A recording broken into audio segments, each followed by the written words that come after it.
지금 집이 너무 낡아서 새 아파트만 돼도 좋겠어. 우리 돈 있어. 뭐 이제 이런 식으로 지금 분위기가 가는 곳들이 있는데 지금 전혀 이 분위기 파악을 못하는 대책이 시장을 가르치려고 하고 있다.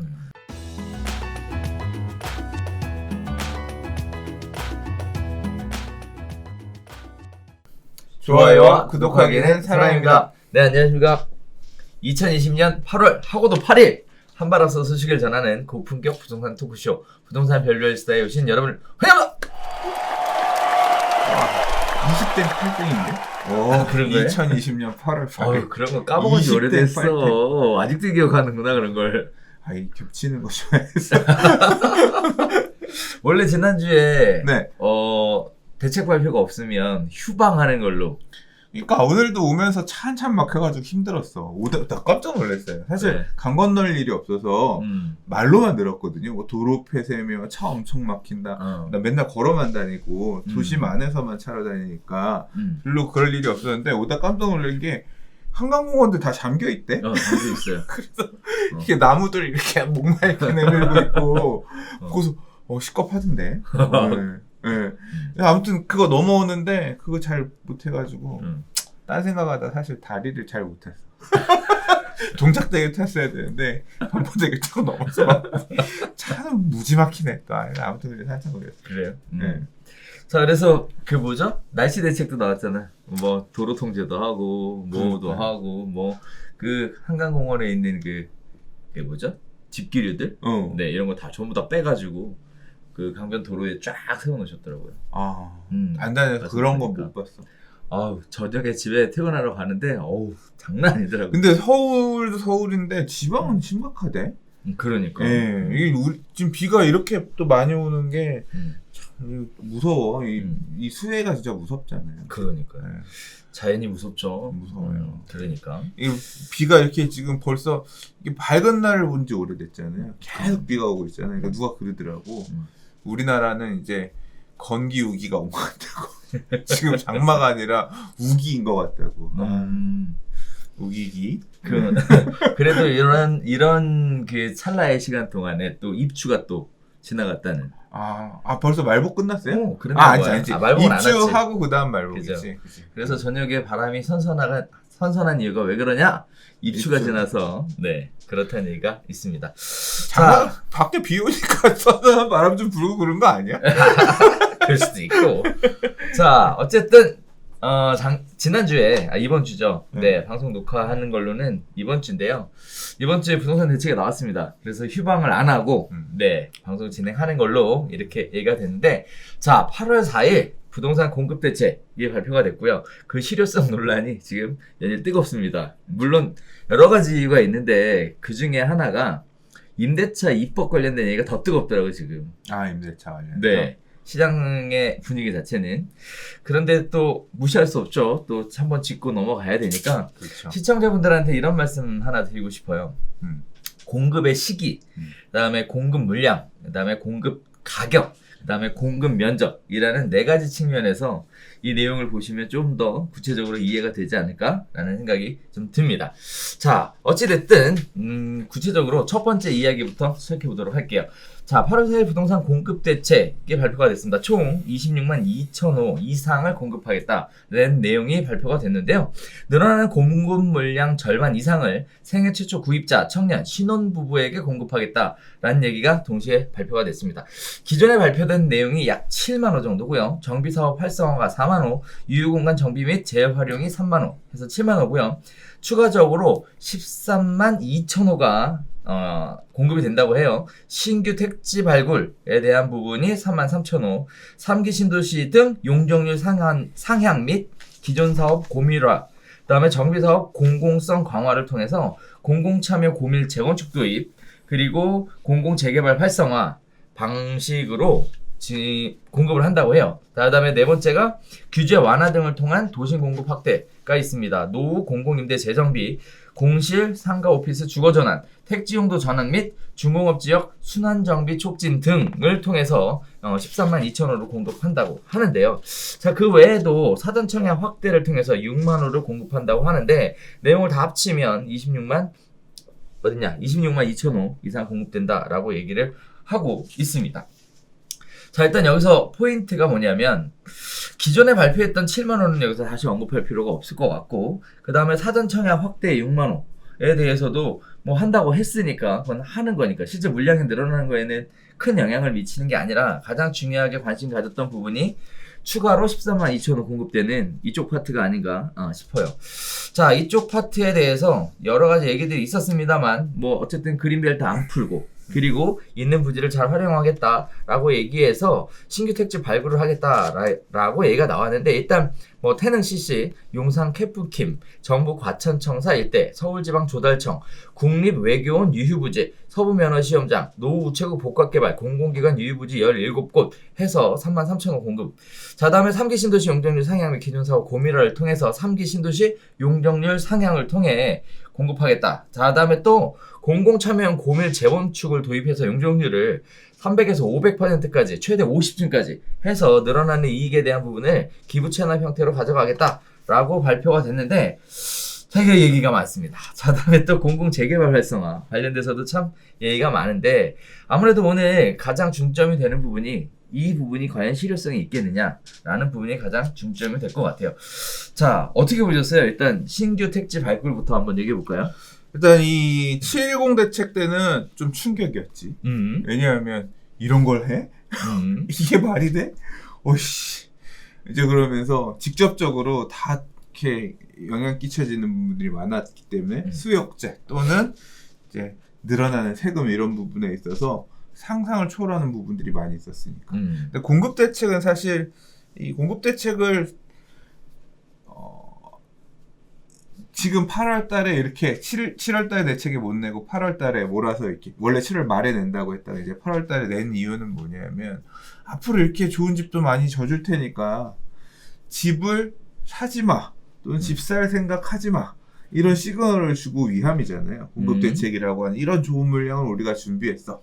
그래서 이제 그 면면을 보는 건데, 당장 이게 지금 8월 4일 대책인데 하도 정보가 빠르고 이 소비가 빠르니까 벌써 이제 할 만큼 얘기는 다 끝난 것 같고 다 알고 있는 것 같아. 어느 정도 학습들이 다 돼 있는 것 같아서 그런 느낌이죠. 네, 왜냐하면 너무 많이 얘기를 해가지고 자, 일단 이 내용에서 가장 어떻게 보면 언론에서 가장 많이 소비된 부분은 뭐냐면 공공 재건축이죠. 그렇죠. 예, 공공 재건축이고, 그다음에 신규 택지는 결국 뭐 태릉 이거는 사실 8.4 대책 나오기 전부터 얘기가 있었잖아요. 그렇죠. 그래서 그거 이외에 나왔던 부분은 사실 이제 눈길 가는 부분, 좋은 땅들도 있어요. 예를 들자면 용산 캠프킴, 그다음에 상암 DMC, 그다음 서부 면허 시험장 부지, 그리고 상암 뭐 자동차 그 검사하는 뭐 거기, 그다음에 과천 정부청사, 뭐 요 정도가 이제 핵심인데, 근데 지금 당장 이게 이제 실효성 이런 측면에서 보면 죄다 난리야. 일단 이게 선출직 이 공무원들의 아주 멱살을 이렇게 탁 쥐면서 하다 보니까 공교롭게도 또 다 지금 여당 구청장, 여당 의원들이 해당 지역에 이제 그 지역구 국회의원이고 그다음에 구청장인데 너 국회의원이라면서 니네 지역에 이거 임대 아파트 이런 거 짓는다고 하는데 네. 협의된 거 있어. 그러니까 나 국토부에서 했습니다. 그랬더니 바로 하긴요. 오라 그래서 갔더니 할 거야.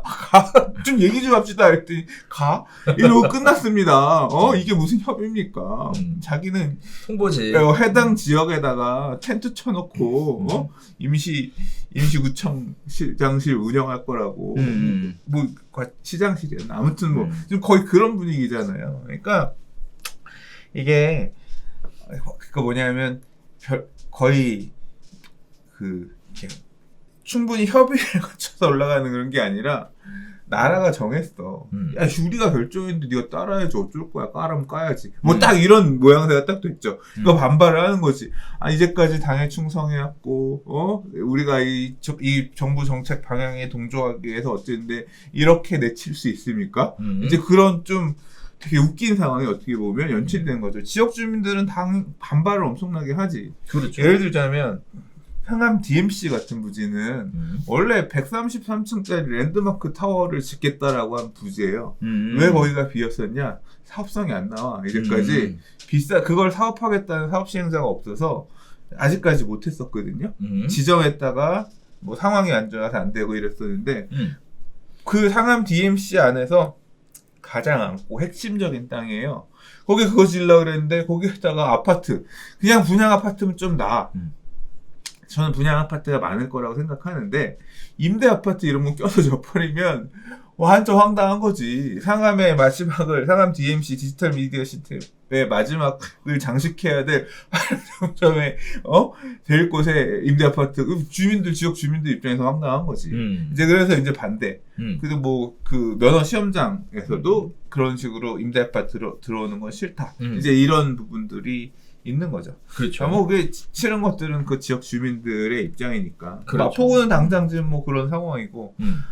과천도 지금 그렇고요. 그렇죠. 거기는 주민들의, 왜냐면 과천도 다 재건축하면서 저밀 지역들이 다 고밀이 됐잖아. 그래서 지역 주민들 위한 뭘로 쓰겠다고 했는데 거기다 아파트를 짓는다고 불만이 있을 수 있는 거고. 태릉도 마찬가지죠. 태릉에서도 얘기 나오는 게, 아니 강남 집값 불안하고 하면서 왜 우리 동네에다 아파트 짓고 임대 아파트 짓고 하면 강남 집값이 잡히냐? 이제 그 동네 주민들은 불만인 거지. 안 그래도 아침마다 가려면 거기서 중랑천 들어오고 그 동과선도로 타고 가려고 하면 길 막혀가지고 죽겠는데 아파트였다 이렇게 더 때려 지으면 우리 너무 불편하다. 그랬더니 이제 뭐 교통대책을 뭐 세우고 하겠다고 그게 세워지냐? 그렇지. 그러니까 물론 할 수 있겠지만 기존에 움직이던 곳들의 트래픽이 늘어나는 것들은 어떻게 안 되잖아요. 그래서 이제 그런 지역적인 불만들이 있는데 은근히 용산은 얘기가 없어요. 이 불만에 대한 얘기가. 왜냐하면 용산은 구청장은 민주당인데 국회의원은 요번에 미래통합당 미래통합당 의원이 됐거든요. 그러니까 이게 별 말씀이 뭐 어떻게 해야 된다 말씀하셨던 것 같긴 한데 별로 그렇게 많이 도드라지게 나타나진 않았거든요. 근데 이게 용산 캠프킴 부지 같은 경우는 약간 저게 있어요. 이게 원래는 이제 민간에 매각해서 아파트 짓기로 했던 땅이었는데 이게 이제 안 팔릴 것 같으니까 나 이렇게 내놓은 거 아닌가 싶어. 왜냐하면 이 민간 사업자한테 원래 캠프킴이 공원 조성하기 위한 공원 조성 비용을 조달하기 위해서 3개의 분리되어 있는 택지, 캠프킴, 유엔사, 수송부 땅은 민간에 매각해서 그 돈을 갖고 이제 미군 부대 이전도 하고 이런 거 보탠다 그랬단 말이에요. 근데 지금 분양가 상한제, 그 다음에 그 법인 종부세, 이런 거 엄청 많잖아. 그러니까 그것 때문에 이걸 비싸게 팔려고 하더라도 막상 그걸 받는 민간 사업 시행자들은 그 땅 사가지고 비싸게 팔아서 이윤을 남겨야 되는 건데 남길 수 있는 상황이 지금 안 되잖아요. 분양가 상한제 때문에. 그래서 그러니까 그럼 우리가 그냥 이번에 물량으로 좀 내서 생색이라도 좀 내자. 그런 게 아닌가. 네. 근데 아무튼 그래서 정리를 하자면 일부 물량은 지금 용산 캠프킴 같은 부지는 어차피 그냥 무조건 아파트로 나올 땅이었어요. 그리고 나머지 물량들 같은 경우는 이제 갈등들이 좀 있을 것 같은데 근데 모르죠. 이제 그렇죠. 누가 세냐, 누가 세냐에 따라서 근데 나라가 세겠지. 그래서 갈 것 같아요. 그래서 신규 택지 물량들은 그래서 만약에 분양 물량들, 소셜믹스 이런 형태로 임대를 섞어서 내게 하겠지만 분양 물량이 많고 하면 다 괜찮은 분양 물량이 될 것 같은 좋은 땅들이 많이 포함돼서 나왔고요. 그렇죠. 그다음 뭐 3기 신도시 용적률 상향 고밀화는 이건 뭐 애초에 얘기했던 거니까 그렇게 해서 원래 지을 거보다 뭐 좀 더 빽빽하게 짓겠다. 그렇죠. 그렇게 해서 가겠다는 건 된 거고. 그다음에 이제 실제로 제일 어떻게 보면 가장 많이 시장에서 얘기가 된, 가장 많이 소비가 된 게 공공재건축이고 지금까지도 계속 이 공공재건축 얘기를 하고 있죠. 그렇죠. 없던 거를 갑자기 7.10 대책 때 공공재건축 말을 툭 거내더니 8세 때 본격적으로 딱 밀어냈거든요. 근데 뭐 이미 답은 나왔잖아요. 아무도 안 한다 그러잖아. 뭐 이게 지금 한 언론사에서는 서울에 이 얘기한 104곳의 정비사업에다가 사업 주체들에다가 전화를 일일이 연결해가지고 물어봤대요. 맞아요. 회신이 한 50 몇 개 정도 왔는데 다 관심 없다. 3곳 정도 관심 있다 그랬는데 그 3곳이 대치 음마랑 그다음에 용산에 한강맨션 이촌동이 포함되어 있어. 신뢰가 안 가. 야, 한강맨션이 그거 한다고 안 했을 것 같은데? 내 생각에는. 음마도 다른 기사에서는 다 아니라고 하는데 그래서 보니까 실제 참여하려는 데들은 거의 없는 것 같아요. 그리고 나머지는 회신이 안 됐다는 얘기는 추진 주체가 아직 없거나 어디다 연락해야 되는지 모르거나 이제 그런 경우들이 많이 포함되니까 이 5만 호를 어떻게 늘릴 거냐라고 하는 부분에 대해서도 박선호 차관이 TBS 라디오인가 나와서 인터뷰하는데 남아있는 물량들 계산해서 대략 한 20% 정도는 할 거다라고 봤다. 그렇게 보면 5만 개 정도 된다. 뭐 이랬다는 거예요. 가정으로 했다는 거야. 그러니까 실제 어느 정도 구체적으로 이걸 물량을 취합해가지고 이 5만이 나온 게 아니라 내 감이야. 우리 감이야. 정부의 감이야. 국토부의 감이야. 이런 걸 보지. 그래서 그 얘기가 나오고 나서 엄청 비판이 있었죠. 저도 뭐 그런 얘기 했습니다만, 저도 부동산 TV 유튜브 채널이 잘 돼서 CNN을 인수하고, 세계 10위권 언론사가 될 거 같습니다. 감이야. 그럼.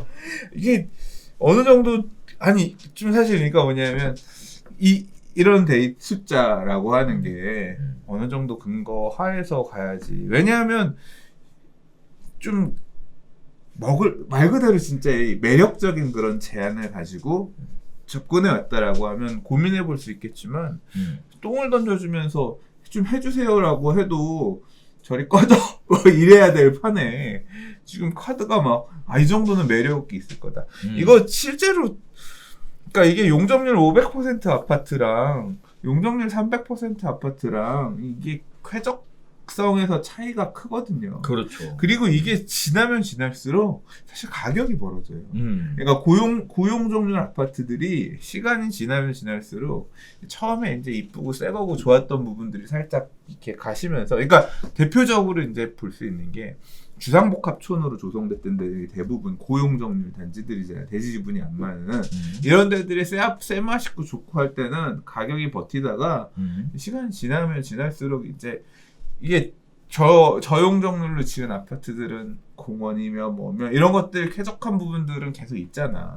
이게 계속 벌어지는 거야. 근데 이거는 그거를 다 준다고 하더라도, 그러니까 결국 뭐냐면 용적률을 더 받아서 이윤을 많이 내겠다는 거는 용적률을 많이 받는다는 건 바짝 땡겨 먹는 거야. 시행이익으로. 지을 거 엄청 많이 지어가지고 많이 비싸게 팔아먹고 그 주머니에 채우고 그 다음부터는 조금 빽빽하게 살면서 이게 사실 고용적률이야. 근데 그걸 해는 조건으로 50에서 70%를 뺏어간대잖아. 70%스 알파를 뺏어가는 거지. 왜냐하면 재건축에서 기본적으로 부담해야 되는 초과이익, 환수제휴 이런 거 다 있잖아. 그렇죠. 그러니까 70%스 알파를 뺏어가겠다는 거야.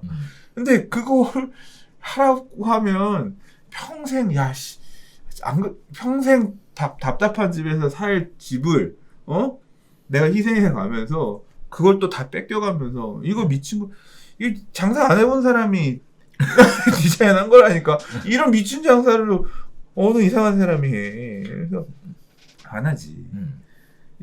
이게 책상에서 왜 이런 거. 아무튼 그래서 되게 현실성이 없는 숫자를 내놨잖아요. 그래서 공공재건축은 이걸 어떻게 판을 어떻게 한다고 하더라도, 그러니까 사실 이게 현실성 있는 얘기였으면 뭐 제초안 빼주고 뭐 어쩌고 이거 해서 시뮬레이션 해봐가지고 해봐도 사실 안 할 거예요.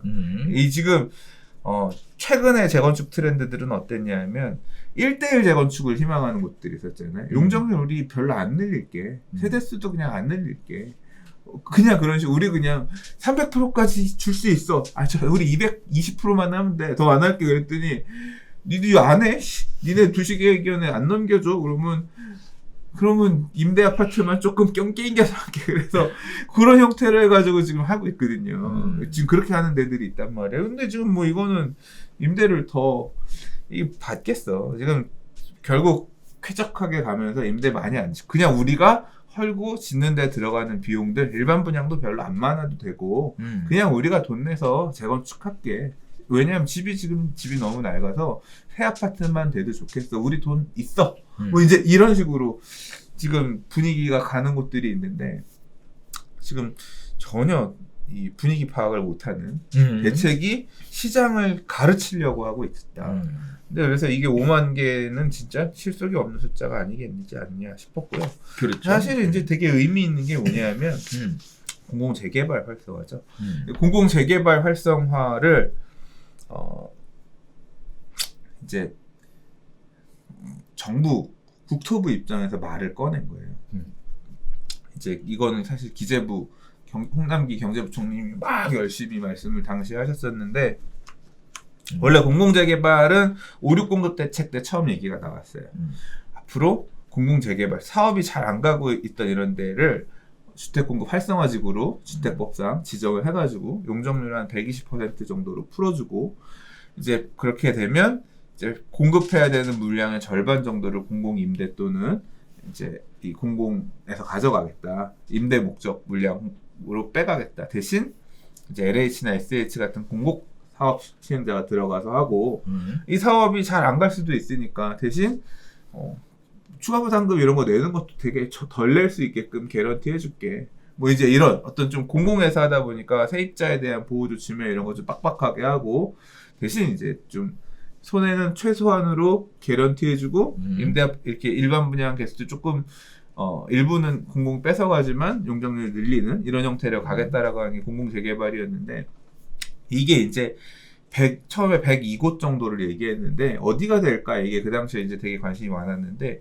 해제 지역 재개발 가다가 해제됐던 지역들 우리 좀 해주세요 이런 목소리가 되게 많았거든요. 그래서 기대감이 되게 컸어. 증산 4구역이니 염리 5구역이니 막 이런 데들이 이제 거론되고 하면서 여기가 될 것처럼 막 얘기가 나가다가 갑자기 해제 지역은 안 한다. 딱 선을 그었어요.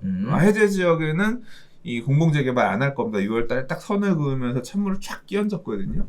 왜냐면 막 집값들이 막 빌라들이 난리가 나기 시작했거든. 그랬는데 이게 해제 지역을 껴주지 않으면 물량을 어느 정도 뽑아내는데 한계가 있었다고 생각했던 것 같고 기왕 낼 거면 공공이 좀 더 개입해서 이 판 좀 더 키워봐야겠다는 판단을 하신 것 같아요. 그래서 이번에 몇 호를 얘기했냐면 2만 호를 얘기했어요. 2만 호면 엄청 많을 것 같지만 사실은 한 1500세대 규모 아파트 13개 단지예요. 계산해 보세요. 서울에 구가 25개 구가 있어요. 그러면 13개 단지면 어떻게 돼? 2개 구 중에 공공재개발 받을 수 있는 구가 하나밖에 없는 거예요. 그러니까 생각보다 안 많아. 성북구 받으면 동대문구는 못할 수도 있다는 얘기인 것이. 근데 당장 성북구만 봐도 장이팔 뭐 해달라는 데 많잖아. 그러니까 이게 해달라는 곳은 많은데 사실은 또 마찬가지로 이게 이 공공재개발을 받는 것도 바늘구멍처럼 경쟁률이 높아지는 지금 딱 청약골 나는 상황이 생길 수가 있는 거예요. 될 것처럼. 그래서 이제 그게 그랬는데 사실 이게 확실히 근거가 있는 기사는 아닌데 근래에 어떤 기사에서 뭐가 있었냐면 서울시가 2만 호에서 4만 호까지 늘릴 계획이다. 뭐 이럴 수도 있다 이렇다고 하는데 이 펜은 앞으로 좀 두고 봐야 돼요. 공공재개발이 앞으로 이제까지 2만 호 정도 얘기를 했지만 사실 앞서 5.6 대책 발표할 때는 더 적은 숫자였고 자꾸 확대를 했잖아요. 그러니까 유의미한 물량을 만들기 위해서 공공재개발은 확대할 수도 있는데 또 반대로 부동산 가격이 급등하거나 이런 문제가 생기면 다시 없던 일을 할 수도 있잖아. 왜냐면 지금 재건축 안 해주는 이유가 뭐야. 부동산 가격 급등 불안 이런 게 사실은 원인으로 애초에 실제로 그렇게 말씀하셨잖아요. 그렇죠. 그러면 해주란 말입니까? 부동산 집값이 잠실호단지 왜 우리 안 해줘? 해달라는 거 해달라고 하라는 거 다 해가지고 저기 뭐야 저 설계 경기까지 해가지고 했는데 왜 안 해줘? 그랬더니 지금 내가 이걸 어떻게 해줍니까? 부동산 그러면서 안 해줬잖아. 그렇죠. 그러니까 재개발도 그런 식으로 이제 사실 지금 붐업은 나라가 나서서 붐업을 하긴 했지만 실제 막상 이제 부동산 가격이 빌라들 가격이나 거래량이 터지고 급등하는 모습을 보이면 이게 선제적으로 또 선을 그으면서 다른 얘기를 할 가능성 다른 얘기 그러니까 그건 지금은 안 되겠다 말 많이 경험은 있잖아요. 이제 그럴 수도 있을 것 같아. 근데 이 부분까지 얘기를 해야 세트로 마무리가 될 것 같아서 공공재개발도 그럼요. 네. 뭐냐면 공공재개발은 갑툭튀예요. 어떻게 보면 이제까지 서울시에서 많이 해왔던 방식이 아니야. 많이 해왔던 방식이 아니라 거의 안 했지. 공공 LH가 사업 시행자가 돼서 재개발하는 방식은 원래 있었고 뭐 주거환경 개선 사업 같은 경우는 LH나 XH에서 원래 했었고 근데 이제 대부분의 재개발은 조합 형태로 민간이 주체가 돼서 하는 경우들이 많이 있었잖아요. 그렇죠. 그래서 낯설었지만 아무튼 공공의 역할을 크게 하겠다는 것까지는 알겠는데 그러면 민간 재개발은 왜 안 하냐? 이제까지 왜 안 했냐? 활성화하려고 안 했냐? 하긴 했지. 이명박 시장 시절, 오세훈 시장 시절에 지정했던 재개발 구역들 이런 것들 지금 하고 있는 거야. 박원순 시장님이 새로 별로 지정을 안 했지. 그럼 박원순 시장님 계속 안 하려고 했느냐? 아니야, 조금씩 해주려고 했어. 그게 작년, 재작년에 분위기가 바뀌어서 조금씩, 그래서 새로 추진하는데 해준 데가 있거든요. 금호 3-1 구역이라든가, 이제 이게 조금씩 해제 지역 다시 해주는 게 있었는데, 그리고 지금 사실 구청에는 많은 지역 주민들 우리 동네 재개발 빨리 서울시에 올려가지고 입안잔 빨리 넣어서 정비 예정구역 또는 예정구역제도 서울시 운영 안 하니까 정비구역 지정 바로 하게끔 해달라. 이거 지금 계속 하고 있는 상황이거든요. 자, 근데 그걸 원래 이제 그 입김을 되게 많이 내는 곳이 바로 이제 서울시인데 그 서울시의 수장을 뽑는 선거가 내년 4월에 있을 예정이에요. 그러니까 저는 내년 4월 서울시장 선거에서 도시 정비를 어떤 방향으로 가져갈 거냐, 네. 이 도시 정비의 패러다임을 어떻게 제시할 거냐가 엄청나게 큰 이 포인트로 받아들여질 거예요. 우리는 예를 들어 이명박 시장이 했던 게 뭐냐면 뉴타운이었잖아요. 그 뉴타운을 법률적으로 보완해서 촉진하기 위해서 만든 게 도시재정비 촉진을 위한 특별법이잖아요. 그 법을 만들어서 뉴타운 사업을 활성화하려고 했잖아. 아직 살아있어 그 법. 근데 지금 새로 지정을 안 하고 있지. 만약에 지금 다시 지정한다면 어떡해? 하면 어떡해? 왜? 할 수 있지. 그러니까 그걸 하겠다는 만약에 서울시장이 나와. 그러면 재개발도 다시 지금 가능한 지역들은 하겠다. 그리고 재개발 정비구역 지정 요건은 완화됐다가 강화됐다가 지금 강화되어 있는 상태죠. 그렇죠. 그런데 그거 다시 완화할 수도 있는 거야. 정비구역 지정 요건은 강화 완화는 이건 할 수 있어요. 어차피 도시및 주거환경 정비법에서는 이 정비구역 지정 요건을 별표 1이라 그래서 조례로 내려놨어. 재개발할 수 있는 여건은 서울시나 부산시나 다 조금씩 다르단 말이에요. 그래서 조례가 또 그거의 이해관계가 만들어져가지고 재개발을 좀 또 활성화하자. 이런 쪽으로 가면 또 서울시의 도시 정비 정책은 확 패러다임 바뀔 수 있거든요. 그냥 공공재개발하지 말고 그냥 우리 일반 재개발로 가자라거나 방향은 바뀔 수가 있어요. 근데 그게 선출직 공무원을 뽑는 내년 4월 누가 되느냐에 따라서 방향이 크게 왔다 갔다 갈릴 것 같아요. 그래서 이게 지금 일단 4만 개 뭐 이런 것들은 그러니까 지금 재개발을 얘기해, 재개발 투자라든가 재개발 지역 빌라 산다 이런 거에 대해 얘기하는 사람이 예를 들어서 지금은 우리 둘 뭐 한 10명밖에 없어. 올 가을, 겨울 되면 그게 20명으로 늘어날 거고요. 내년 봄 되면 더 많이 늘어날 거예요. 사실 재개발 투자는 되게 낯설고 어려워서 관심이 없거든. 그리고 이제까지의 서울 재개발은 구역도 몇 개 없는 데다가 남아있는 구역도 몇 개 없는 데다가 워낙 비싸고 큰 돈이 들어가야 됐기 때문에 사람들이 별로 관심이 없었는데 근데 이제 요런 식으로 패러다임이 바뀌는 부분도 조금 생각을 해봐야 된다. 그게 저는 내년 4월 전후에서 만약에 그 뉴타운을 다시 지정하겠습니다. 공약을 내는 사람이 서울시장이 돼. 또는 그거랑 전혀 반대 도시 재생을 활성화하면서 뉴타운 이런 건 안 하겠습니다. 그런 사람이 시장이 돼. 이 어떻게 되느냐에 따라서 이 카드는 완전히 그렇죠. 변곡점에 놓일 것 같아요. 설문조사 해야지. 그때 여론조사, 리서치가 쫙 돌려서 해야 되겠지. 굉장히 큰 공공재개발 활성화 또는 일반 재개발로의 전환 등등은 굉장히 큰 변수가 될 것 수도 같습니다. 있죠. 네네. 자, 그래서 지금 쭉 얘기를 들어봤는데요. 일단 유효한 공급 관련해서는 추가 13만 2천 호가 가장 미약해 보입니다. 속도 면에서도 일단 국가에서 보유하고 있는 부지니까 빠르게 추진이 될 것 같고, 빠르면 내년에 입주자 모집 공고를 할 수 있을 것으로 이렇게 예상하고 있고요. 입주자 모집 공고가 사전 청약. 사전 아니 청약. 입주자 모집 공고. 저기 얘는 뭐. 사전 청약은 따로 있는 거죠. 그래요? 입주자 모집 공고를 빠르면 내년에도 할 수 있을 거다. 뭐 이렇게 얘기를 하고 있는 상황이고요. 그 다음에 그러면 속도는 굉장히 빨리 공급이 되는 것 같아요. 그 다음에 두 번째는 물량도 33,000호면 뭐 그렇게 작은 물량 같지는 않습니다. 네. 자, 그다음에 가격도 자기들이 진행하는 거니까 뭐 설마 뭐 아니야. 가격은 싸지 않을 거야. 그러니까 물론 싸게야 싸겠지. 근데 우리가 생각하는 다른, 왜냐하면 상암 DMC 이 땅은 엄청 비싼 땅이야. 그럼요. 캠도 엄청 비싼 땅이야. 하지만 인근에 분양한 아파트 가격에 준하여 분양하셔야죠. 네. 근데 너무 아까운 땅이긴 하다. 그러게. 좋은 땅이. 국가의 미래를 결정짓는. 아무튼 그래서 가격도 분양가 상한제 적용이 되니까 높지 않을 것 같고, 단 저는 개인적으로 우려되는 게 면적이에요. 청년하고 신혼부부 대상으로 공급하겠대요. 그러니까 그거는 택지별로 좀 나눠서 봐야 될 것 같은데, 제가 계산해봤을 그렇죠. 때는 그렇게 작은, 그러니까 용적률이 어떻게 주어지는 땅이냐가 다른데, DMC 같은 경우도 일반 상업이거든요. 용적률 적어도 800은 갈 거 아니야. 그렇죠. 계산해서 보면 2,000호라 그랬거든요. 상암 DMC의 랜드마크 땅 부지가 2,000호면 그렇게 소형으로 안 잘라도 돼요. 아, 그래요? 네, 그래서 캠프킴도 그렇고, 그래서 그렇게 막 임대 소형 중심의, 그러니까 그런 땅은 아닌 것 같아요. 오케이, 아닌 다행이네요. 것 같아요.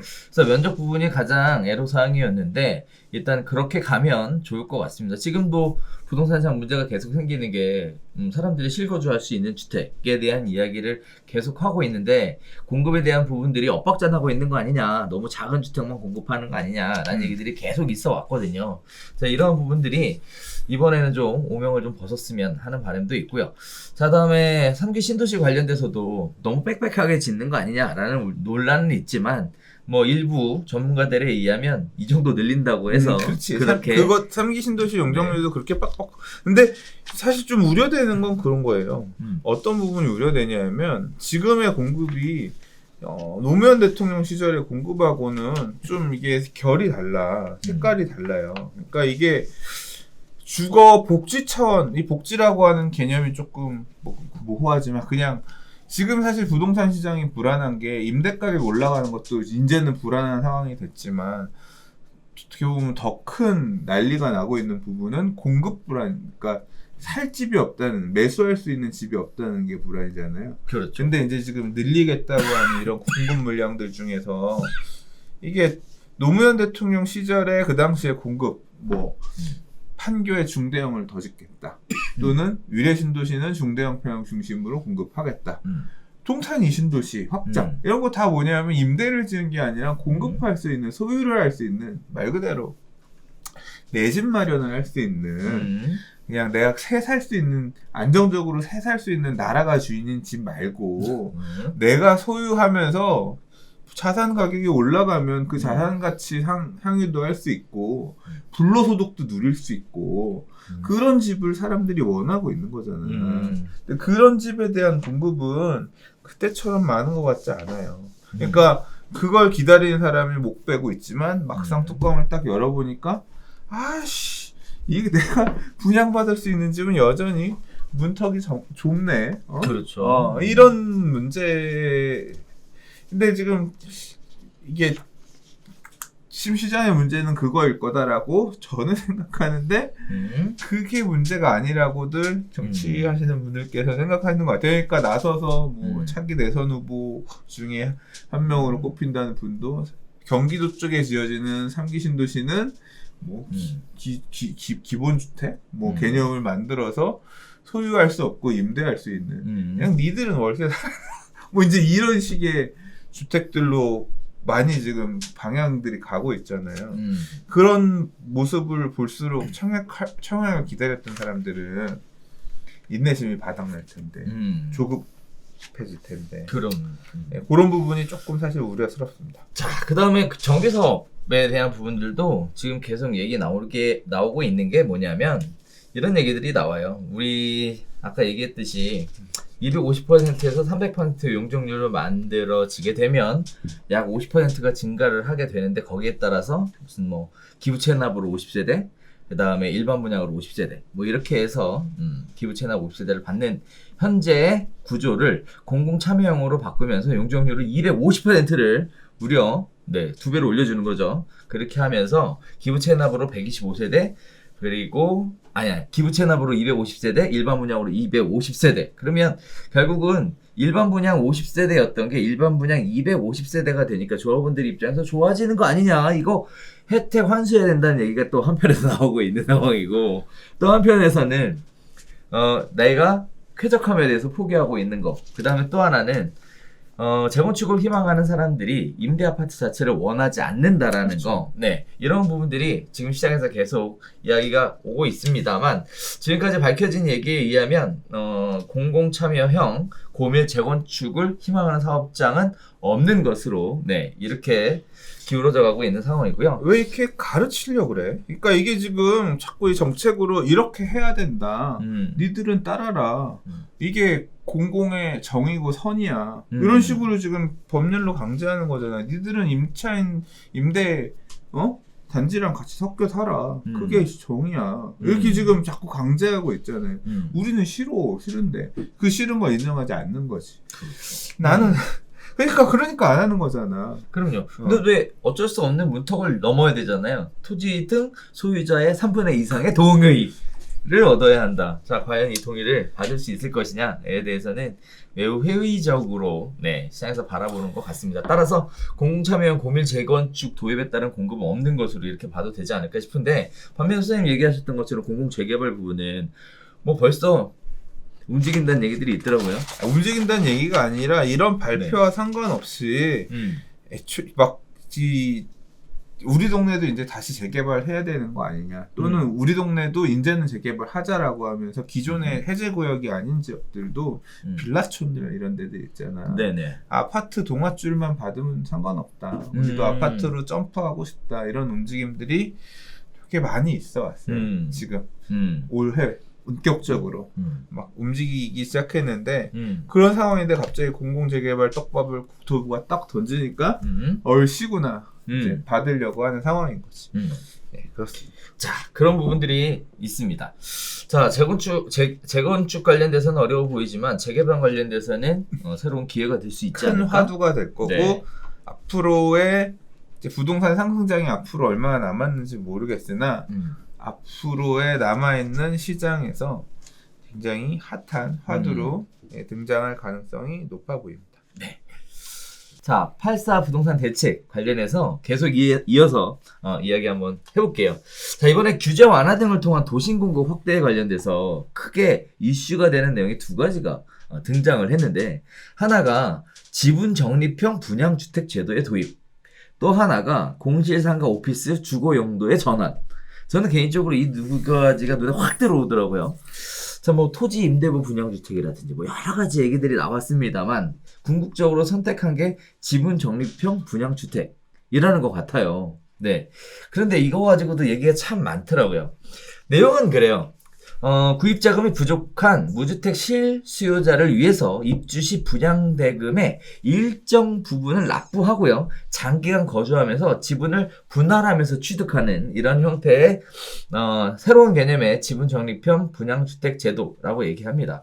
문제는 이제 구체적인 지분 취득 시간, 기간, 입주자 선정 방식 등은 올해 하반기에 발표가 된다라고 했고요. 거기에 따라서 예시를 든 게 뭐냐면, 투기 방지를 위해 전매 제한 20년, 실거주 요건 같은 것들이 들어갈 수 있다라고 얘기를 하고 있습니다. 자, 이 얘기와 관련해서 구체적으로 또 얘기가 나왔어요. 20년에서 30년 분할 취득하겠다. 그 다음에 30, 40대에 특별 공급하겠다. 자, 그래서 그들만의 리그가 또 만들어지는 거 아니냐, 또 이런 얘기들도 나오고 있고요. 자, 그다음에 분양가 9억 초과 주택은 30년형을 기본으로 가겠다. 그 이하일 경우에만 20년에 30년으로 가고요. 그다음에 처음부터 지분 분양하는 공공 분양과 8년 임대 후 분양하는 임대 후 분양 두 가지 형태를 동시또 적용하겠다라고 얘기 나오고 있습니다. 자, 그 외에 입주자 선정 방식으로는 도시근로자 월평균 소득 150%, 자산 2억 1,550만 원 이하 등의 요건을 충족해야 한다라고 얘기하는데, 자, 이거 관련해서 가장 얘기 많이 나오는 게 전매제 한 20년에 관련된 얘기, 30년에 관련된 얘기. 작게 잡아도 20년이잖아요. 20년 동안 계속 지분을 매입하게 되는 케이스인데, 그러면 결국은 지분을 다 매입하려면 20년을 그 집을 살아야 되느냐가 논쟁이 되는 것 같아요. 20년을 거기 살아야 된다고 얘기하는 거죠, 지금 여기는. 그런 거지 뭐. 그렇죠. 그러면 예를 들어 소형 아파트를 받았어요. 예를 들어 59제곱미터, 전용 면적 59제곱미터의 아파트를 받았어요. 낑겨서 네. 살아야지 계속. 애를 에어컨도 계속 살아야 절대 분가를 빨리 시키거나 아니면 포개져서 살거나 해야 된다. 이런 얘기들이 계속 나오시더라고요. 왜 이런 거 자꾸 하는지 모르겠어요. 이게 지금 신혼인망 타운에서 도입했던 방식을 자기네가 연구했다 그러면서 지금 SH 이쪽에서 또 뭐 해가지고 갖고 온 거거든. 도입하겠다는 거거든. 왜 자꾸 이런 거 하나? 나는 사실 납득이 안 가. 이거 되게 양아치야. 하는 이게 결국은 뭐냐면 지분형이라고 하는 게 너 돈 얼마 안 냈잖아. 분양받고 나서. 우리가 지금 돈 많이 냈잖아. 너 파는 거 팔아. 팔아도 돼. 어차피 너 20년 동안 30년 동안 안 살아도 돼. 10년 살고 팔아. 15년 살고 팔아. 대신 낸 돈이 절반밖에 없잖아. 낸 돈이 3분의 1밖에 없잖아. 수익도 3분의 1, 3분의 2 먹는 거야. 반반 먹는 거야. 이렇게 가는 거야. 그러니까 결국 뭐냐면 제도 자체가 되게 달성하기 힘든 거를 과제를 준 거야. 너는 20년, 30년 동안 이 집에 오래 살면 착한 아이야. 뭐 이런 식으로. 근데 못 살면 우리 반띵하는 거다. 이게 제도를 만들어 놓은 거야. 그러니까 제도는 되게 선량하게 이 사람들을 보호해 주는 것처럼 디자인해 놨지만 실제로는 이거 사업 시행한 SH, LH가 돈 먹겠다는 거야. 시행 이익을 집값 올라가는 거를 상승분을 지들이 먹겠다는 소리야. 이탈하는 사람들만큼의 그걸 먹겠다는 거야. 나는 진짜 악이든 까기든 버텨서 20년, 30년 이 집에 살아서 내가 다 먹을래. 그 사람들은 위너가 되겠지. 근데 직장을 옮겨야 되거나 뭐 피치 못할 사정으로 팔아야 되는 사람들, 이 사람들은 뺏겨야 되는 거야. 이게 선이야? 저는 이해가 안 가요. 아니 어차피 공급 비용 어차피 이런 땅들 이 임대 아파트든 이런 땅들 같은 경우는 저렴하게 받잖아. 그거에서 짓는 비용 해가지고 해서 그 사람들한테 싸게 주는 것만이지 그거 공공에서 해야 될 일이잖아. 그걸 왜 20년 30년 동안 억지로 나눠봐주면서 먹을 그걸 해? 그냥 내 생각에는 미리 8년이 됐든 10년이 됐든 10년 후에는 전매 제한이 풀린다라고 하면 풀 때 그때 나머지 금액 다 내고 팔게끔 이렇게 해주면 안 되나? 왜 이걸 이렇게 걸어서, 이게 사실 이제 그 뒷면에, 앞에서는 돈 천천히 내면 내요가 있지만, 사실 뒤에는 지분형이기 때문에 네가 돈 안 냈으니까 팔 때는, 우리가 지금 공급가가 3억이었잖아. 판교 이런 데도 보세요. 분양했던 거 2배 이상이 됐잖아. 그 다음 그렇죠. 원가에 2배 이상이 됐잖아. 그렇죠. 이게 지금 그 내용으로 가면 3억에 분양했는데 10년 뒤에 판교 가서 보려고 했더니 야 아직 30년이니까 3분의 1밖에 안 지났어. 8개는 해줄게. 야 지금 근데 12억이다? 너는 30%인 만 냈으니까 3억 중에서 3억 분양가 중에 1억만 냈으니까 12억 중에서 3억만 먹어. 너 2억 먹고 나머지는 내 거. 그건 팔고 아니면 말아. 20년도 기다려. 뭐 이런 제도인 거예요. 이게 왜 이런 걸 하냐. 그냥 딱 돈을 벌게 해주지. 이 분양계약자가 힘들게 이렇게 하면서 왜 그걸 길게 이렇게 이게 넘겨주지 않고 이렇게 가는지 모르겠어. 나는 그래서 이런 제도 자체가 되게 선의로 포장되어 있지만 실제 당사자들을 그렇게 위하는 제도는 아닌 것 같아요. 자, 30대, 40대가 지금 주택 구입에 몰려들고 있으니까 그들을 뭔가 주택 구입에 달려들지 않게끔 뭔가를 만들어줘야 되는데 문제는 기간이 너무 길다라는 거.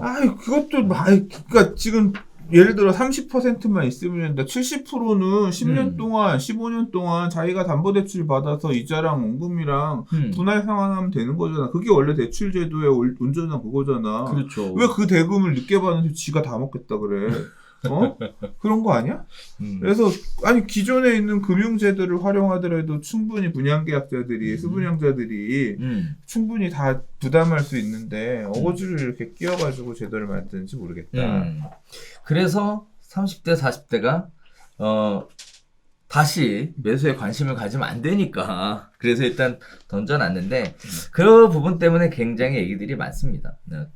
기한이라든지 매도에 대한 부분이라든지 요건을 채우지 못했으라든지 실거주에 대한 거, 부득이한 사유에 대한 거 뭐 여러 가지 얘기들이 나오고 있는데요.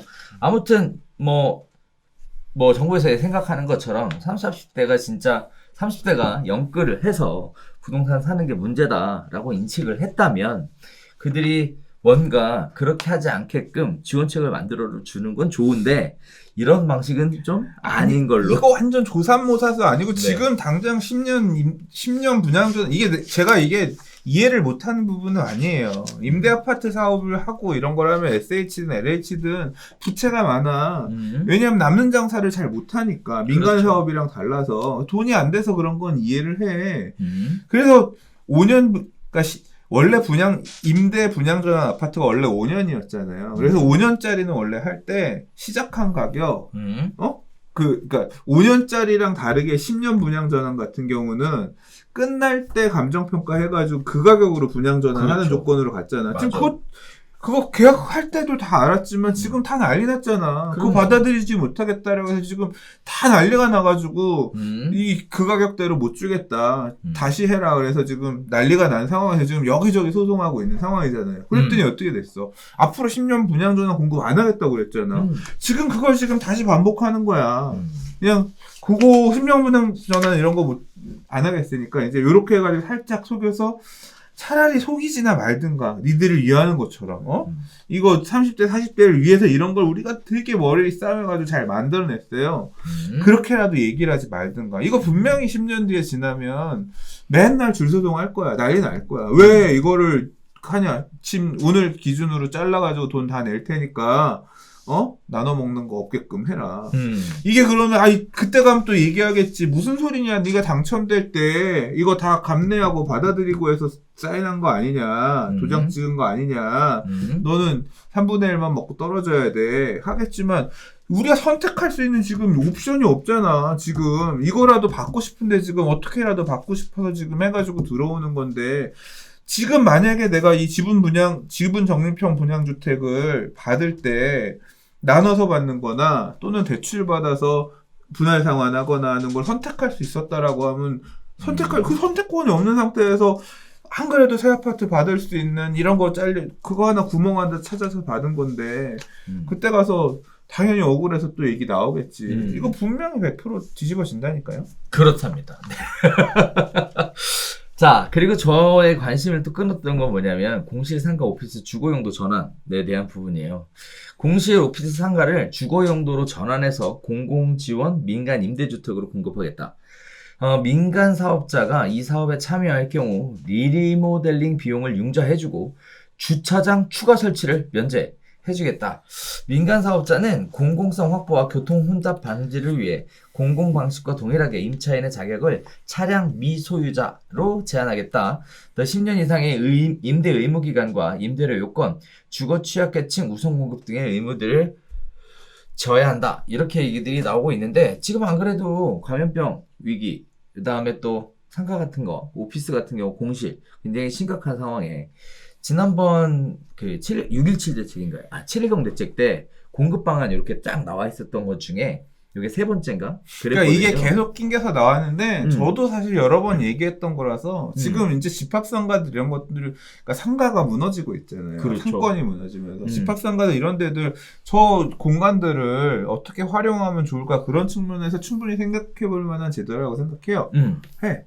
그래서 저런 것도 그거 누가 할 거냐, 누가 할 거냐인데 지금 공공이 나서서 한다고 그랬거든요. 이게 지금 이번 발표에도 보면 2,000원과 3,000원가밖에 안 돼. 몇 세대 없어. 그렇죠, 그래서 시범 사업 개념으로 뭐 동대문이나 이런 데 가면 안 좋은데 이거 몇 개층 빌려가지고 이렇게 몇 개층 사가지고 하거나 하면 이제 그런 식으로 하지 않을까. 말 그대로 공동화되어서 버려져 있는 그런 공간을 사거나 임대를 해서 이제 뭐 임대 청년들을 위한 배려계층들을 위한 임대주택으로 활용해서 짓는다. 뭐 이런 개념으로 갈 수 있겠죠. 자, 그래서 임대주택을 만들어낸다. 도심지 안에서 임대주택을 만들어낸다는 측면에서는 의미가 있을 수도 있어. 있을 수도 있다는 얘기는 뭐냐면 민간은 이 짓 안 해. 그리고 사실은 이게 이제까지는 가능할 수 있었어요. 근데 이제 710 이후에 불가능해.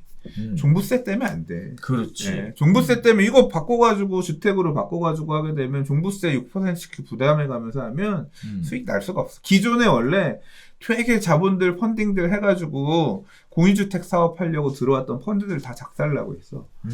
종부세 못 내. 그러니까 그게 제도가 한쪽에선 되는데 나머지 하나의 제도에서 민간 사업자는 먹을 게 있어야지, 기회가 있어야 돈이 들어오지, 자본이 흘러오지. 그걸 갖다 세금으로 다 저렇게 과도하게 가기 때문에 어느 미친놈이 들어와. 민간은 안 들어오지. 이제 또 빼줄 수 있겠죠. 요 사업을 하는 경우에 한해서, 언제까지 하는 경우에 한해서는 종부세를 면제해준다. 뭐 이게 그런 게 붙으면 그거 받아먹을 수 있는 거는 얼른 들어갈 수 있겠지. 근데 또 그거 얘는 또 언론에서 얼른 캐치해서 잡겠지. SH, LH, 그 다음에 리모델링 따른 얘네는 종부세 안 내는데 나머지는 종부세 낸다. 불합리하다. 그럼 또 배제. 그러면 또 왜냐하면 안 믿잖아. 소급해서 혜택 받고 이런 거 맨날 지금 자꾸 나오고 있으니까. 근데 얘 같은 경우에는 임대사업자 등록이 가능하지 않나요? 면적이 여러 개 개수 이런 게 있죠. 모르겠어요. 임대사업자 등록하면서 종부세를 피해간다? 아파트 이런 건 안 되지 않아? 아파트는 앞으로 등록을 해야 되잖아. 오피스하고 근데 이게 용도 변경을 주거용도로 변환을 해야지. 그럼 오피스 상가를 주거용도로 변환하면 뭐가 돼? 그게 아파트지. 건축법상 아파트가 되는 거죠. 그렇게 되는 거예요? 네, 그렇게 되는 거지.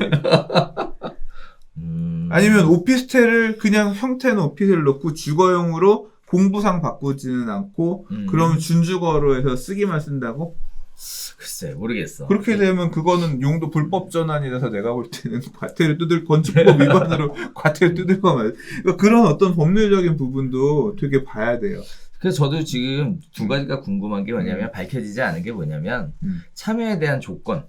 네, 어떤 사람이 참여할 것이냐. 근데 왜 2,000세대밖에 안 받느냐.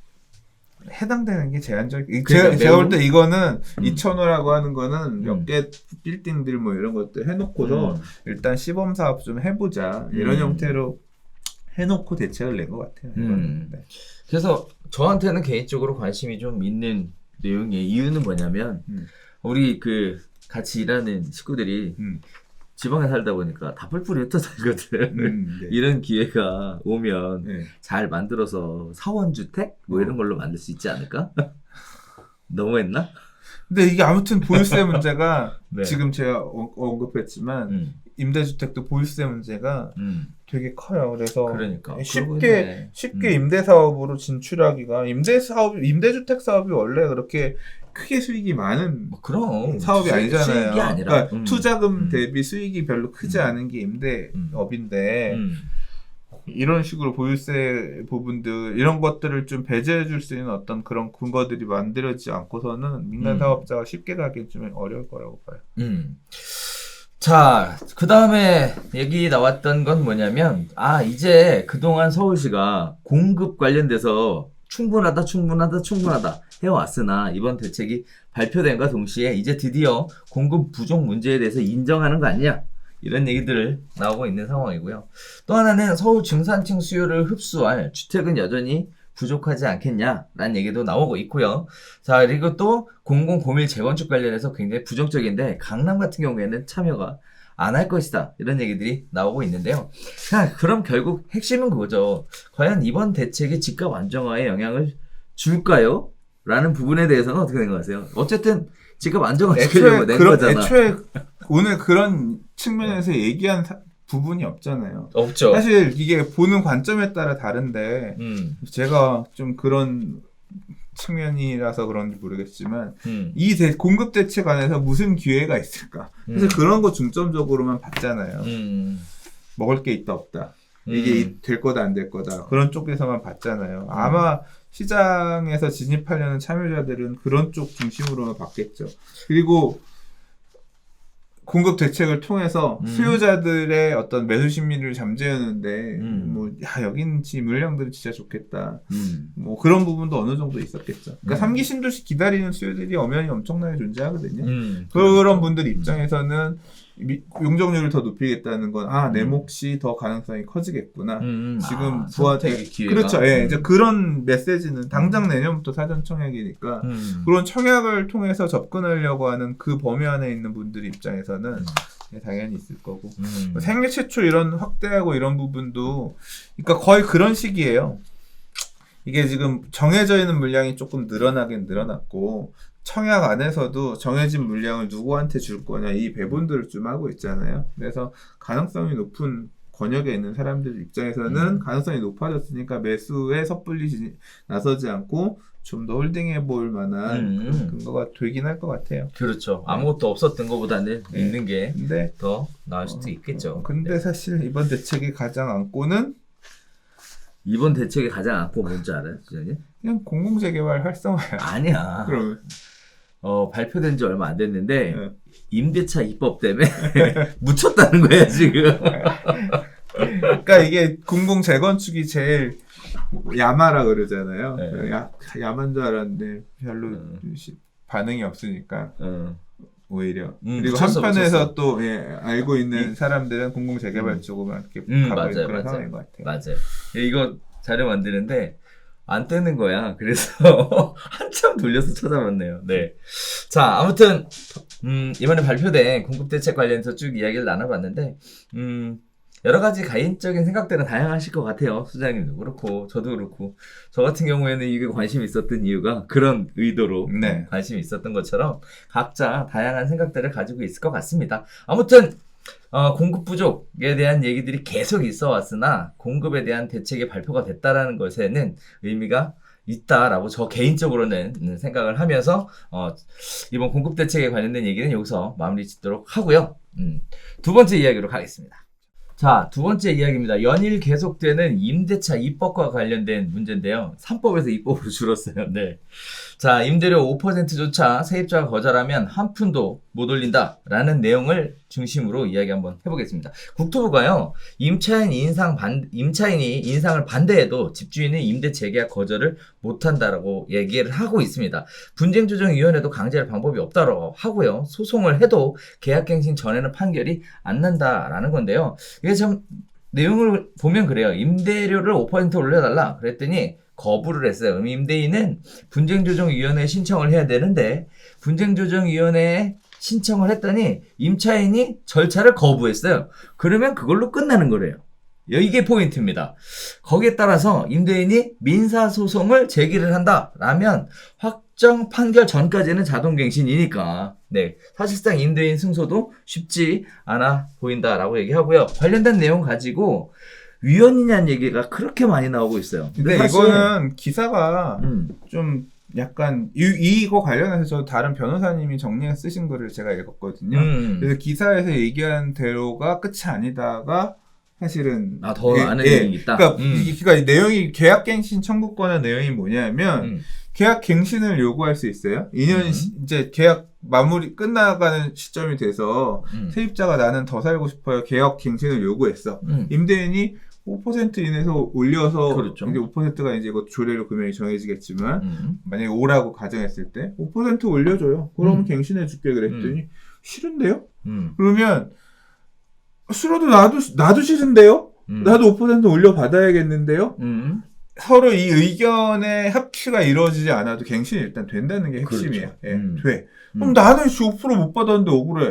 야, 너 5% 내놔. 그랬더니 못 주겠는데요. 그러면 우리 분쟁조정위원회 신청할 거야. 싫은데요? 그러면 안 된다는 거야. 위로 올라가지 못한다는 거야. 그렇죠. 나 억울해 죽겠어.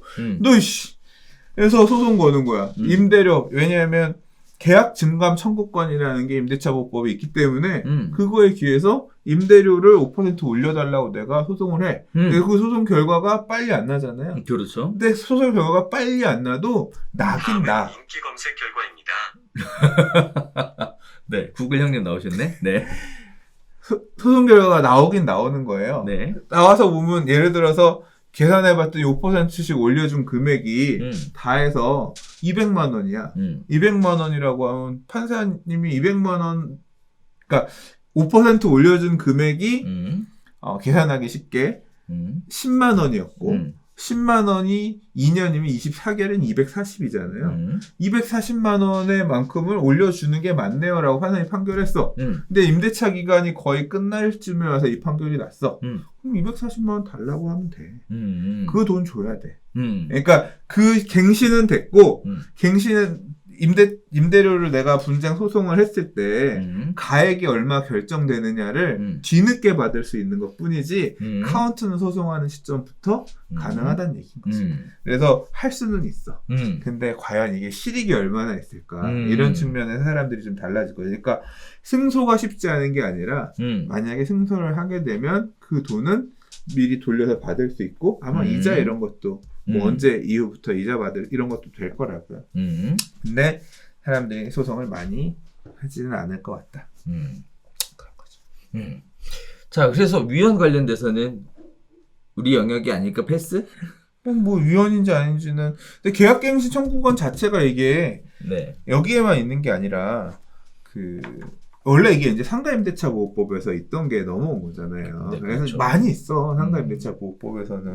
근데 다 이런 식으로 다. 근데 약간 좀 차이가 있는 게 상가임대차 보호법 같은 경우는 세입자들이 어지간하면 주인 맞춰주거든. 왜냐하면 이게 이 주택하고 상가하고의 차이는 뭐냐면 주택은 시설이 다 갖춰져 있잖아요. 내가 들어가서 뭘 해야 될 게, 그러면 진짜 주택도 이렇게 바뀔라나? 그러니까, 이 상가 세입자들이 임대인들한테 기본적으로 수그리고 들어갈 수밖에 없는 구조가 뭐냐면, 시설을 자기가 다 하잖아. 그렇죠. 내가 영업을 하기 위해서 시설을 다 해서 들어가.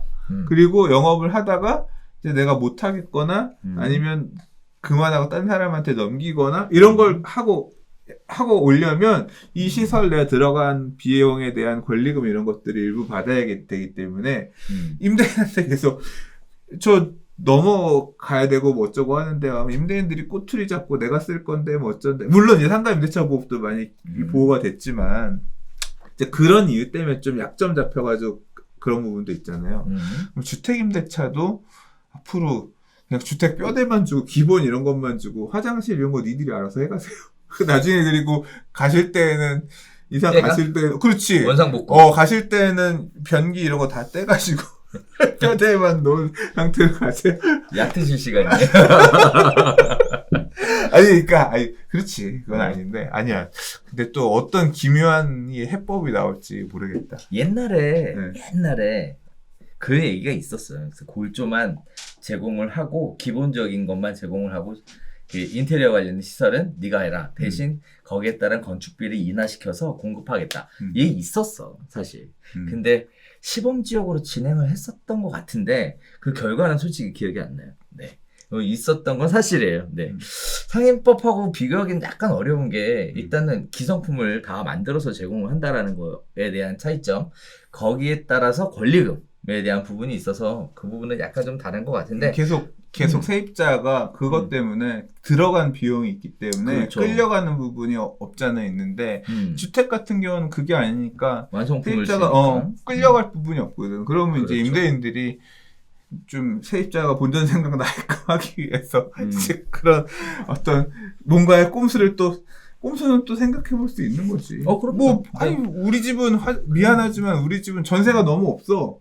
우리 집 미안하지만 화장실에 변기가 없는데 네가 와서 변기를 놓고 가진 말고요. 무조건 설치해 놓으셨다가 철거해서 그대로 가져가세요. 그런 조건은 그럼 이동형 변기 이런 거 나오는 거야? 아무튼 그런 거지. 탈착형. 에어컨도 없는 상태예요. 자, 이게 원상입니다. 설치해 놓으셨다가 바로 떼어 가져가세요. 뭐 이런 식으로. 그러면 이제 세입자 입장에서는 내가 설치해 놓은 거를 권리금 이런 걸로 놓고 받아가고 그게 결국 상가 임대차랑 비슷해지는 거잖아. 그런 어떤 형태의 편법이 나오지 말란 법이 없을 것 같아. 연구해볼 필요는 있을 것 같은데. 그 연구식은 아닌 것 같고. 자, 그래서 최근 임대차 3법 때문에 시장 분위기가 아주 험악합니다. 네, 뭐 대표적인 케이스가 이제 앞으로 전세 사라지는 거 아니냐. 그래서 월세로 전환되는 거 아니냐. 얘기 나왔더니 전환 이율에 대해서 개정하겠다. 그래서 현재 뭐 4%인데 뭐 2%로 낮추겠다. 뭐 이런 얘기들 나오고 있어요. 임대인들 입장에서는 열불나는 상황으로서 대책을 준비하고 있다고 하는데 사실 임대인들이 선택할 수 있는 대책은 3가지밖에 없습니다. 첫 번째가 이제 4년 채워서 임대하는 거. 하나의 방법이고. 두 번째가 비워주는 거예요, 그냥 2년 동안. 네, 공실로 전환하는 문제. 자, 세 번째가 실입주하는 문제. 이 3가지가 얘기가 되고 있는데. 근데 이 전환이율 얘기요. 네. 이거 사실 이게 전환이율 부분도 제가 막 누가 열심히 말씀하셔가지고 국회의원 누가 말씀하셔서 찾아봤는데 이게 전환이율이 무조건 적용되는 게 아니라 결국 계약 기간 중에서 바꾸거나 이럴 때 전환이율이 적용되는 거잖아요. 그렇죠. 신규 임대차에 적용되는 게 아니잖아. 이 전환이율을 지금 4%대에 있는 거를 2%대로 낮추겠다. 뭐 2.5든 2.7이든 8이든 이렇게 낮추겠지. 그럼 약간 전환이율 부분에서 임대인이 손해 보는 부분이 있지만 그거 뭐 이거 갖고 그렇게 막 되게 언론에서는 굉장히 날이선 첨예한 부분이라고 생각하는데 그 1% 차이, 1.5% 차이 얼마 난다고 그거 갖고 그렇게 싸울까? 왜냐하면 그 1, 2% 차이 나는 걸로 2년 세놓고 그 다음 내보내면 되잖아. 그래서 사실 나는 이 부분은 그렇게까지 크게 쟁점이 되는 부분은 아닌 것 같아요. 전환이율 차라리 뭐 이걸 갖고 쟁점을 삼아서 얘기를 하자면 그러니까 임대차 특별법에서 주택 임대차 특별법에서 얘기하는 민간 임대인들은 뭐 2%대의 전환 이율을 적용하고 해놓고 뭐 SH나 LH 같은 뭐 공공 임대주택들 같은 경우는 전환율이 더 높다면서요. 높아요. 네, 그러니까 그런 부분들 내로남불. 민간은 망하고 민간은 손해 보고 니들은 안 망해야 되니까 더 이런 것들이 차라리 사실 말이 안 되는 거지. 근데 실무에서 따질 때는 제가 생각할 때는 이게 전환율이 법에서는 이게 전환율이 그 주택임대차보호법 시행령에 있어요. 제가 기억하기로는 그 내용을 좀 변경하면 되는 건데 그렇게까지 막 갈등 요소가 되진 않을 것 같아요. 저는 조금 다르게 봤어요. 그래서 이게 나중에를까지 생각을 해서 사람들이 이제 전세 보증금 올려서 받는 것보다 월세를 받으려고 하는 추세잖아요. 그 부분에 대해서 일단은 5% 증액이니까 월세가 5% 현 보증금에 대한 5%의 월세가 추가되는 부분인데 이게 이자율이 없다 보니까 이자율 5%로 다들 전환할 거라는 거죠. 올리겠다는 거죠. 그러면 이제 전세 매물이 줄어드니까 그런 부분에 대해서 낮춰야 된다라는 얘기와 이에서 아까 선생님 얘기하셨던 그 LH나 SH에서 하는 거는 내가 새로 계약을 하려고 하는데 신규 계약이니까 내 마음대로 다 하는 게 아니라 기존 계약에 준해서 5% 신규 계약을 하더라도 5% 범위에서만 인상을 해야 된다는 얘기가 나오면서 전환이율 얘기가 또 나온 거예요. 그때 네 맘대로 받을 수 있는 게 아니라 뭐 표준임대로 도입을 하든지 아니면 전환이율에 대한 것도 적용을 하든지 뭐 이런 얘기들이 같이 짬뽕이 돼서 그 부분은 아직 그거 임대차 5법에 플러스 2로 나가는 그러니까 표준임대료를 강제하는 이런 부분은 사실 아직 입법된 건 아니니까. 그렇죠. 지금 네. 그 부분까지 얘기할 거는. 지금 근데 여기에서 나왔던 얘기는 그 주택임대차보호법에 있는 제가 말씀드렸듯이 몇 조 몇 항인지 지금 찾아봐야 되는데. 17조 2항인가? 뭐 그렇대. 네. 어쨌든. 네. 그렇습니다. 자, 그래서 실입주, 전환이율 관련된 얘기 잠깐 드렸는데, 이거는 확정된 게 아니고, 이렇게 할 거다. 그래서 전세 물량이 줄어들고 월세로 전환되는 것을 어떻게 해서든 막아보겠다라는 얘기들이 논의가 진행되고 있다. 이렇게 이야기하시면 될 것 같고요. 반면에 이런 얘기들은 또 이런 얘기들이 또 논의가 되고 있습니다. 실입주하게 되는 경우에는 일단 계약갱신 청구권 행사가 불가하다. 거기에 따라서 임대차 정보 열람 대상을 현행 임대인과 임차인, 집주인, 금융기관에서 갱신 거절 임차인도 추가하겠다. 자, 즉 임차인이 갱신 거절당한 임차인이 실입주에 대해서 확인할 수 있는 부분을 추가하겠다. 결국은 확정일자 부분이 될 것 같아요. 그리고 뭐 우리가 지난 별별수다 때도 얘기했지만 그 부분은 이제 전월세 신고제 시행하면 어렵지 않게 확인할 수 있을 것 같다. 그랬잖아요. 자, 그래서 결국은 이제 이런 부분들이 계속 시장에서 논의가 되고 있습니다. 또 얘기 나오는 게 나 이거 내오기 전에 합의를 했다. 거기에 따라서 합의를 하였으나 적용을 받을 수 있겠냐 이런 얘기들도 또 나오고 있더라고요. 네, 아무튼 임대인 입장에서는 지금 뭔가 해보려고 계속 막 움직이는 상황이고 임차인 입장에서는 사실은 침묵으로 일관하는 이런 모습들을 보여주고 있는데 이게 사실 굉장히 시끄러워요. 이거에 관련된 얘기들이 계속 얘기들이 나오면서 시끄러운데 확정되지 않은 부분들도 몇 가지 있어서 앞으로 또 뭐 손볼 건 손본다는 얘기인 거고 아직 좀 덜 드러난 부분이 있는 거니까 갈등들을 그러니까요. 그래서 뭐 현재 만들어서 적용되고 있는 임대차 보호법 자체도 사실상 구체적이고 첨예하게 대립된 부분들은 판례로 결정되는 부분들이 많이 존재하기 때문에요. 이것도 역시 관련된 판례들이 있어야 결정이 되는 건지 아니면 뭐 정부에서 조금 더 법을 탄탄하게 수정을 해줄 건지 이런 것들은 좀 지켜봐야 될 것 같은데 아무튼 임대하고 있는 분들의 임대인 입장, 임차하고 있는 분들의 임차인 입장에서 매우 민감하고 예민한 주제인 거는 맞는 것 같습니다. 자, 그런 차원에서 세 번째 이야기 갈 텐데 저는 이거 보고 좀 쇼킹했습니다. 네, 자 합의를 해서 5% 룰을 어겼대요. 그러면 법을 어긴 거기 때문에 계약이 무효 처리가 된다라는 얘기가 지금 나오고 있는데요. 자, 전월세 상한제, 계약갱신 청구권이 시행됐지만 임대차 시장은 정책에 대한 몰이해나 왜곡 등으로 어수선한 상황이라고 얘기를 합니다.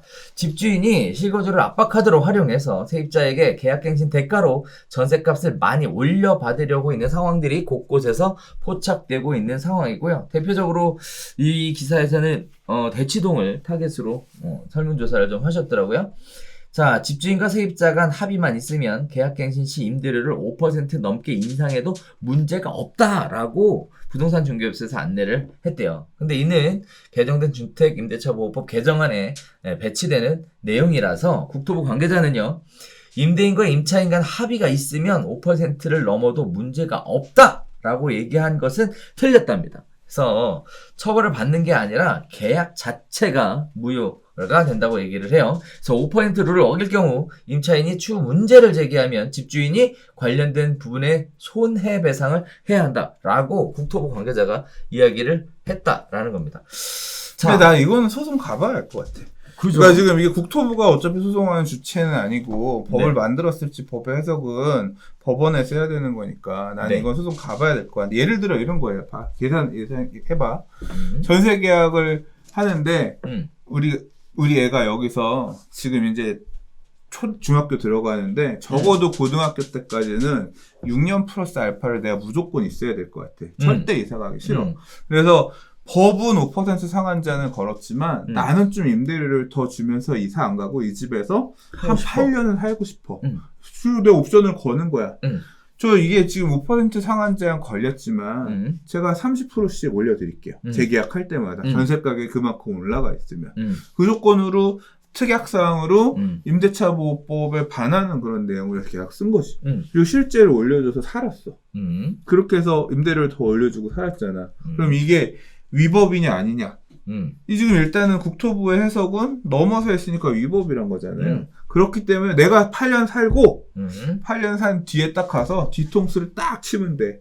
아이고 생각해보니까 이게 5%를 넘어서 제가 재계약들을 해드렸네요. 지금 제가 보니까 이거 역산해 보니까 제 손해가 어디 보자. 이게 지금 5%를 계산하면 1.05 곱하기 1.05 곱하기 1.05잖아. 3번 한다고 하더라도. 제가 보니까 상당히 많이 손해를 봤네요. 손해배상 청구해서 8년 뒤에 받아. 그럼 나는 좋은 놈이야, 나쁜 놈이야? 완전 개새끼지. 다 합의해놓고. 아, 그렇지. 그게 가능하다는 거잖아. 이 얘기대로라고 하면. 그렇죠. 그러니까, 그러면 내가 개새끼인지 아닌지는 소송을 해봐야 될 거 아니야. 법은 이렇게 만들어졌다고 하더라도 나는 이게 어떤 결과가 나올지는 일단은 대법 판례가 나와봐야 알 것 같고, 상가엔 이런 일이 되게 흔해. 상가는 9% 상한 제한이 있지만, 어제 월세 60만 원이다가, 재계약할 때, 야, 지금 이 동네 월세 150이다. 다음 달에 올려달라는 경우도 있어. 60이었는데, 150인데 한 130만 받을게. 그럼 2배가 넘잖아. 그렇죠. 할래 말래? 안 할래요? 그래, 알았어. 그러면 하고서 바로 계약갱신 거절하고, 내보내고, 뭐, 꼬투리 만들어가지고 하잖아. 근데 아무튼, 임대료가 그렇게 더 늘어나겠다고 하더라도 임차인 입장에서는, 야, 여기가 진짜 주변 시세가 150이고, 상권이 좋아져가지고 여기가 130에 있으면 이것도 괜찮은 거야, 라고 하면, 임차인은 계속 그냥 그 가격에 있을 수 있는 거죠. 근데 그렇게 실컷, 예를 들어 몇 년 해놓고 나서, 지금 이제 10년 늘었잖아. 10년 그렇게 있는 다음에, 뒤통수 빡 때리면, 제가 처음 있을 때 60만 원이었고요. 지금 제가 보니까, 130, 150, 200으로 10년 임대료를 내드렸네요. 사실 60 기준으로 해서 1.09 곱하기 1년 단위였으니까 8번 했으면 제가 이만큼 손해가 발생했네요. 보니까 제가 안 드렸어야 될, 제가 무효인 계약을 해가지고 안 드렸어야 될 월세를 너무 많이 드린 것 같아요. 자, 일단 그거 토해내십시오. 내 소송 그때 가서 하면 돼? 그러니까 이거는 사실 저는 그러니까 뭐가 옳다라는 게 아니라 국토부에서 그렇게 해석을 했다라고 하지만 이게 유효한지 안 한지는 이건 좀 가봐야 할 것 같아. 일단은 저는 개인적으로 이런 생각이 들어요. 이게 사실 임대차 보호법이 특별법인데 어쨌든 중요한 거는 민법 안에 특별법이라서 제가 법을 전공한 건 아니지만 민법의 가장 최우선 원칙은 당사자 간 합의잖아요. 그 자율계약 네, 원칙. 당사자가 합의가 안 되는 경우 합의를 만들어주기 위한 기준을 만들어준 거고 그 기준에 적용되게끔 하면 되는 거고 기준이 적용이 안 되더라도 당사자가 오케이 하면 되는 거가 민법이거든. 그러면 결국은 당사자가 그렇게 합의를 해서 30%씩 올려주는 조건으로 해서 계약갱신을 계속했어. 그런데 그걸 가지고 이건 불법이니까 무효다라고 얘기하는 이 국토부 관계자가 누굴까? 그러니까 난 국토부의 이 해석이 나는 도저히 납득이 안 되거든요. 그러니까 지금 현장 중개업소에서는 그게 아니다라고 얘기했다고. 그러니까 결론은 이거는 한번 붙어봐야 될 것 같아. 이게 사실 붙어본다기보다는 소송을 가지 않더라도 사전에 법제처나 이런 쪽에 유권 해석을 좀 받아놓으면 훨씬 좀 클리어할 것 같아요. 그렇죠. 네. 자, 이렇게 국토부에서 혼란을 만들어주고 있으니 이게 또 문제가 되는 것 같습니다. 국토부는 원래 답변할 때 보면 완전 나이롱인 경우가 많아. 어제까지는 1 더하기 1은 2입니다 얘기하다가 내일 가서 주무관 바뀌고 아니에요. 저희가 1.9 1 더하기 1은 2에 수렴합니다. 2랑은 다른 거예요. 뭐 이런 식으로 이렇게 바뀌는 경우들이 간혹 있어. 이 만드는 거랑 해석, 그러니까 그러니까 그게 나도 이해가 되는 게 법률 문장을 이 내용을 구속하기 위해서 문장을 이렇게 만들었어. 근데 이 문장을 읽어보면 해석하는 결과에 따라 다르잖아요. 네. 그러니까 문장을 사실 잘못 만든 거지. 그래서 이 바뀌는 경우들이 덜어 있거든요. 자, 이제 왜냐하면 근데 이거는 뭐 해석에 대한 문제가 아니라 실제 어떻게 적용에 대한 문제인 거니까 아무튼 봐야 될 것 같습니다. 저는 개인적으로 이 기사를 보면서 사실 엉뚱한 데서 갑자기 팍 웃음이 터지더라고요. 이유는 뭐냐면 이 논란과 분쟁이 더 가속화되는 이유는 일선의 부동산 중개업소가 몰라서고 일선의 부동산 중개업소가 휴가 기간이라 많이 문을 닫아서 그렇대. 그런 도대체 생뚱맞은 얘기가 왜 나오는지 모르겠어. 누가 그렇게 얘기해? 신문 기사에. 이거 보면서 우리가 정부의 무료 행정 지원 서비스를 해야 되는데 이거 나태하게 했으니 그래서 요새 단속 나오는 거 아니야? 이런 생각도 들더라고요. 자, 그래서 실수를 금할 수 없었습니다. 아무튼 뭐 동네 북인 것 같아서 짜증 나는데, 자, 임대차 입법 관련해서 지금 시장의 논쟁은 계속되고 있는 상황에 저는 개인적으로 그런 생각은 시청자분들한테 제 개인적인 생각은 이렇게 말씀드리고 싶어요. 임대인분들 입장에서는 임대차 3법 관련돼서 현재는 입법 시행되고 있죠. 중개업소 가서 상담하시는 게 맞고, 임차인 입장에서는 대한법률구조공단으로 가서 상담하시는 게 맞을 것 같아요. 네, 이걸 좀 더 깊이 얘기를 들어가면 여러 가지 이해관계들이 물려 있어서 사실 제가 방송으로 얘기할 내용은 아닌 것 같지만 그렇게 찾아가셔서 해답들을 보시는 게 더 좋은 방법이 아닐까라는 말씀 좀 드리고 싶고요. 향후에 뭐 한 두세 달 후에는 LH나 SH에다가 뭐 그런 거 전담 만들어준다라고 얘기를 하니까 그쪽에서 상담을 받아보시는 것도 나쁘지 않은 방법 같습니다. 이거를 요새 자꾸 뭐 이거저거 시켜요.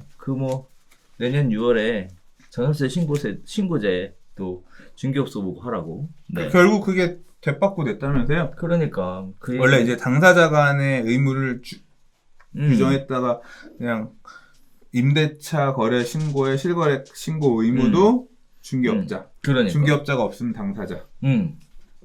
그렇게 하라고 해서 지금 사실 매우 몹시 많이 피곤한 상황입니다. 나라에서 월급 언제 주나? 네. 자, 아무튼 그런 날이 오기를 기대해 보면서 이거 개들이 판다고 또 혼날라. 자, 그런 날이 있으면 좋겠지만 아무튼 자, 이렇게 시장에 혼란스러운 부분들은 조금 좀 잠재워졌으면 하는 바람이 있고, 요새 관련된 내용에서 카페에서도 난리겠어요. 아무튼 나도 네. 머리 아파. 그죠? 네. 그럴 것 같아요. 아무튼 이런 혼란 속에서 빨리 벗어나길 바라면서 저희는 오늘 준비한 소식 여기까지 인사드리도록 하겠습니다. 사실 그 덧글에 여러 가지 질문들은 사실 올라왔는데 오늘 대부분의 내용들을 설명을 해서 별도로 말씀을 안 드려도 될 것 같아요. 네. 자, 저희가 준비한 소식은 여기서 마치도록 하겠고요. 저희는 다음 주에 새로운 소식 가지고 찾아뵙던지 한 주 쉬자. 뵙던지 휴가 한 주. 특별한 대책이 안 나오면, 정책 발표가 안 나오면, 다음 주 한 주는 휴가 가는 걸로 우리 시청자분들의 너른 양해를 부탁드리도록 하겠습니다. 자, 그럼 저희는 오늘 여기서 인사드리도록 할게요. 감사합니다. 좋아요, 구독.